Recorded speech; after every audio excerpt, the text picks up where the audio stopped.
नमस्कार दोस्तों, मैं हूं सूरज। एक बार फिर से स्वागत है आपके ही अपने यूट्यूब चैनल हिंदी विद सूरज में। तो दोस्तों, आज हम उत्तराखंड की 10वीं सीरीज लेकर आए हैं, जिसमें कि उत्तराखंड के इतिहास से प्रश्न चल रहे हैं और काफ़ी बारीकी से प्रश्न बने हैं दोस्तों इनमें। तो ज़्यादा समय नहीं लेते, चलते हैं प्रश्नों की तरफ। अधोलिखित कथनों पर विचार कीजिए। महाभारत में कुलिंद नरेश द्विज श्रेष्ठ नाम से जाने जाते हैं। कौन दोस्तों? कुलिंद नरेश द्विज श्रेष्ठ नाम से जाने जाते हैं। दूसरा फैक्ट है, कुमाऊं का पौराणिक नाम मानसखंड है।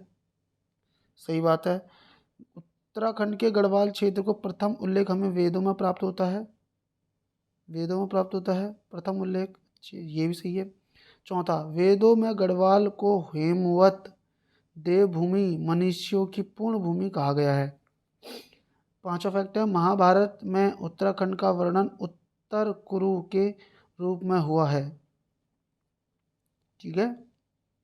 छठा प्रश्न है, पुराणों में मानसखंड और केदारखंड के संयुक्त क्षेत्र को अलकापुरी अलकापुरी नहीं कहा गया है, क्या कहा गया है? देवभूमि।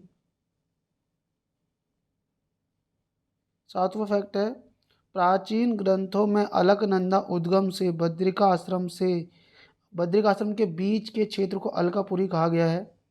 कहाँ से दोस्तों? अलकनंदा के उद्गम से बद्रिका आश्रम के बीच के क्षेत्र को अलकापुरी कहा गया है।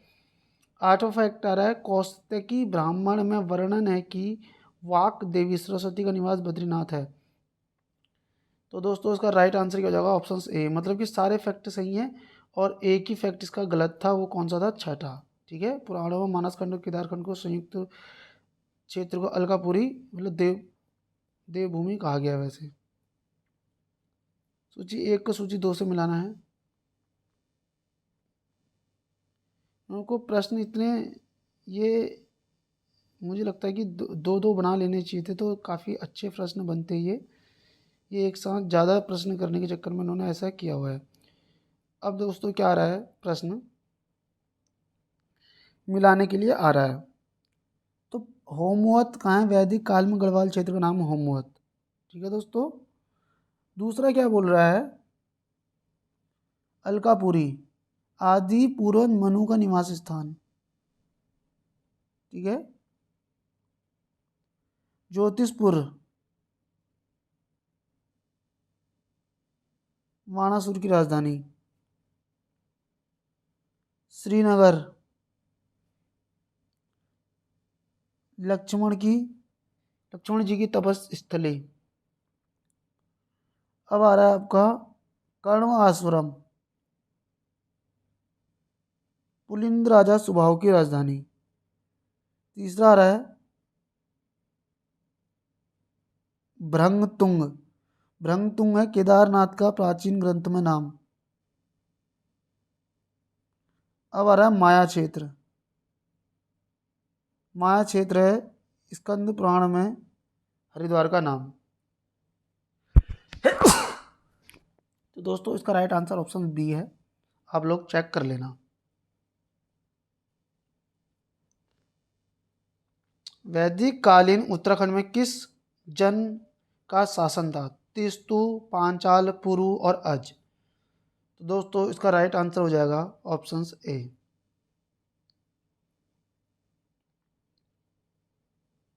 चौथा प्रश्न आ रहा है, मानस खंड और केदार खंड के मध्य विभाजित करने वाला स्थित पर्वत है? त्रिशूल पर्वत, मरणा पर्वत, नंदा पर्वत, इनमें से कोई नहीं। तो दोस्तों, इसका आंसर है नंदा पर्वत।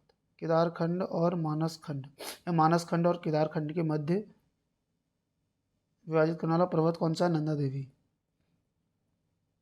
अधोलिखित कथनों पर विचार कीजिए। निम्बर वैष्णव मत का अनुयायी था। कालिदास ने अभिज्ञान शाकुंतलम की रचना कण्वाश्रम में की। उत्तराखंड का प्रथम उल्लेख सामवेद में प्राप्त होता है। पुराणों उत्तर काल में गढ़वाल क्षेत्र के लिए फल सीमा शब्द का प्रयोग किया गया है। महाभारत के वन पर्व में लोमस ऋषि के साथ पांडवों की बद्रीनाथ यात्रा का वर्णन है। प्राचीन काल में गढ़वाल क्षेत्र में बद्रिका आश्रम एवं कण्व आश्रम दो प्रसिद्ध विद्यापीठें थी। सातवां आ रहा है, पिथौरागढ़ का उत्तर पूर्वी भूखंड प्राचीन काल में सीरा राज्य कहलाता था। 8वां है उत्तराखंड के आद्य इतिहास की जानकारी का प्रमुख स्रोत विदेशियों के विवरण है। तो दोस्तों इसका राइट आंसर क्या जा रहा है? सभी कथन क्या है? सत्य हैं। ठीक है दोस्तों, सभी कथन सत्य हैं बोल रहा है ये।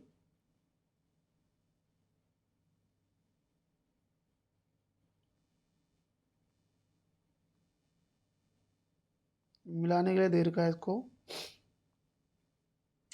इन्होंने इतने बड़े बना दिए कि ये पीडीएफ में भी नहीं आ रहे हैं। चलो हम पढ़ लेते हैं लेकिन फिर भी एक बार। स्कंद पुराण में कितने हिमालय क्षेत्रों का वर्णन है मिलता है? पुराणों में केदार खंड व मानस खंड को संयुक्त क्षेत्र को कहा गया है।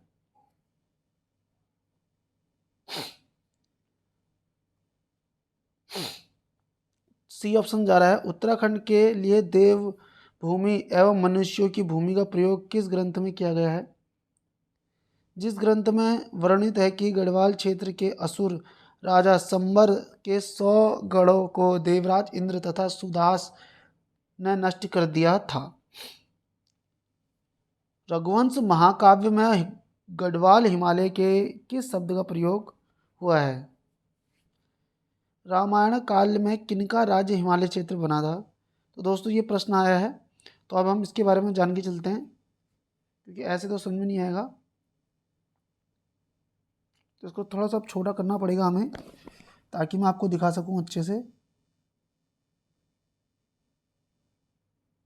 तो स्कंद पुराण में हिमालयी क्षेत्रों का वर्णन मिलता है 5 क्षेत्रों का। स्कंद पुराण में हिमालय के 5 क्षेत्रों का वर्णन मिलता है दोस्तों। पुराणों में केदार खंड व मानस खंड के संयुक्त क्षेत्र को कहा गया है ब्रह्मपुर या खसदेश। उत्तराखंड के लिए देवभूमि एवं मनुष्यों की भूमि का प्रयोग किस ग्रंथ में किया गया है? ऋग्वेद में। ठीक है, अगला आ रहा है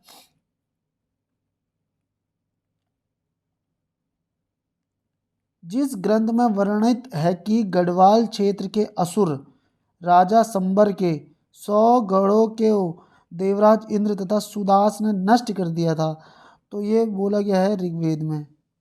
किसमें बोला गया है? ऋग्वेद में बोला गया है। अब आ रहा है आपका रघुवंश महाकाव्य में गढ़वाल हिमालय के लिए किस शब्द का प्रयोग हुआ है? तो रघुवंश महाकाव्य में गढ़वाल के लिए जो शब्द का प्रयोग हुआ है उसका नाम है गौरी गुरु। रामायण काल में किनका राज्य हिमालय क्षेत्र था? तो दोस्तों लक्ष्मण के पुत्र अंगद और चंद्रकेतु का। अब आ रहा है आपका दक्षिण कुरु शब्द किस क्षेत्र के लिए प्रयुक्त हुआ है? मेरठ और हस्तिनापुर के लिए।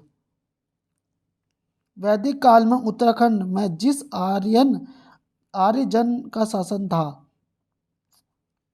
तिस्तुजन का। तो राइट आंसर ऑप्शन ए है इसका दोस्तों, आप लोग देख सकते हैं।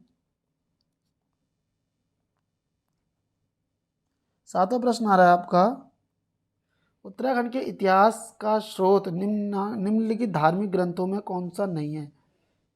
उत्तराखंड के इतिहास का स्रोत निम्नलिखित धार्मिक ग्रंथों में से कौन सा नहीं है? वेद, महाभारत, स्कंद पुराण, भगवत गीता।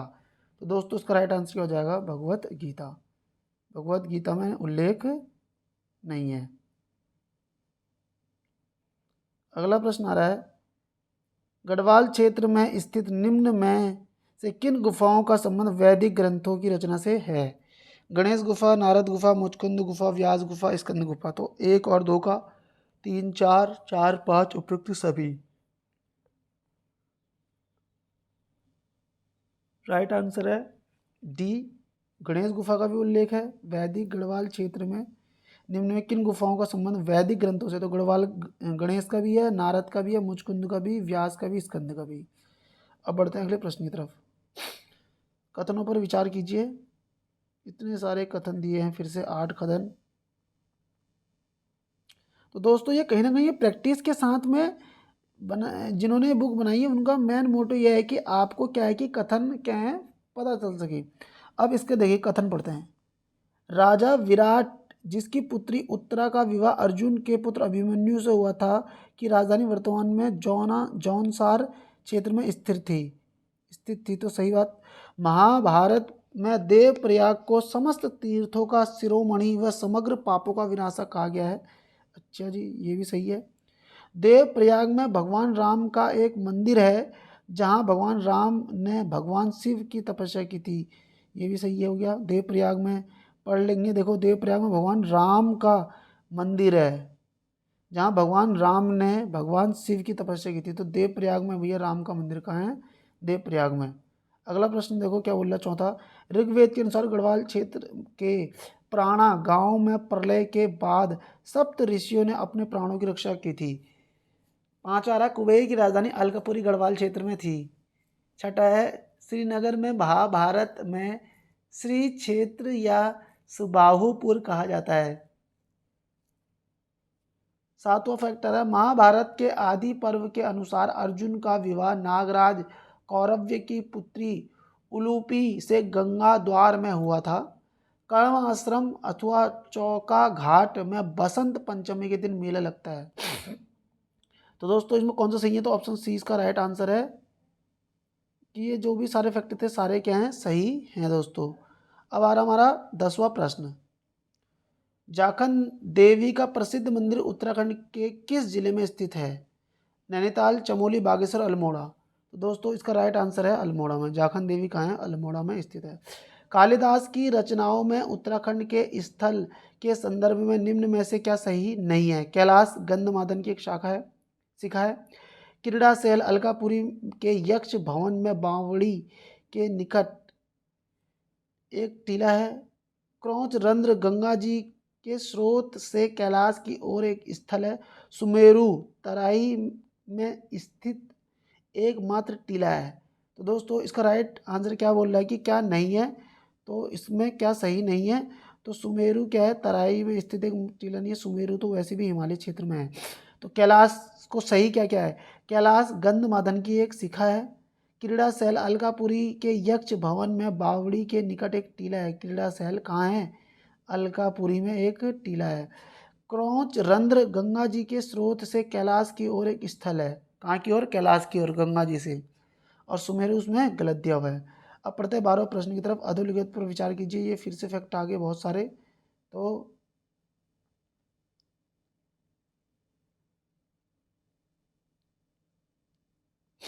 अब इधर देखो, कालिदास ने अपनी रचना में भागीरथी नदी से लेकर केदार बद्री तक की मुड़ी पहाड़ी के लिए गंधमादन शब्द का प्रयोग किया है। बिल्कुल सत्य बात हो गई। कनकल हरिद्वार से कैलाश की ओर स्थित पर्वत से प्रभव अचल कहा है। प्रभव अचल। कनखल से कैलाश की ओर स्थित पर्वत को प्रभव अचल कहा है। सही बात। तीसरा बोला कालिदास कृत मेघदूत में उधम सिंह नगर का उल्लेख है। तो ये वाला फैक्ट क्या दे रहा है? गलत दे रहा है ये। सुमेरु पर्वत कैलाश तथा गंधमादन के निकट बताया गया, बिल्कुल सत्य है। गंगा जी के स्रोत को कालिदास ने प्रभव अचल माना है। तो ये भी सही जा रहा है दोस्तों। कालिदास ने त्रिशूल पर्वत को हिमालय का सर्वोच्च बताया है। ये हो गया फिर से गलत। और फिर आ रहा है आपका रामायण के किष्किंधा कांड में पुलिंद चौ शब्द का उल्लेख हुआ है। ये भी सत्य है। पुराणों के अनुसार कुलिंदों की राजधानी काशीपुर में थी। तो ये भी क्या हो रहा है? गलत हो रहा है। तो इसमें दोस्तों ऑप्शन ए सही है। मतलब कि देखो, पहला, दूसरा, तीसरा गलत है और छठा गलत है और आठवां गलत है। तो देखो दोस्तों, आठवां ये गलत हो गया, छठा ये भी गलत हो गया। अब आगे देखो नीचे, तीसरा ये भी गलत हो गया। तो बढ़ते हैं अगले प्रश्न की तरफ। प्रश्न संख्या आ रही है आपकी 13वें नंबर पे। पिथौरागढ़ के गंगोली हाट में स्थित वह प्राचीन गुफा जहाँ सभी 33 प्रकार के देवता निवास करते हैं। व्यास गुफा, सुमेरु गुफा, पाताल भुवनेश्वर गुफा और सेमैणा गुफा। तो दोस्तों इसका राइट आंसर क्या हो जाएगा? पाताल भुवनेश्वर गुफा। कौन सी दोस्तों? पाताल भुवनेश्वर गुफा कहाँ है?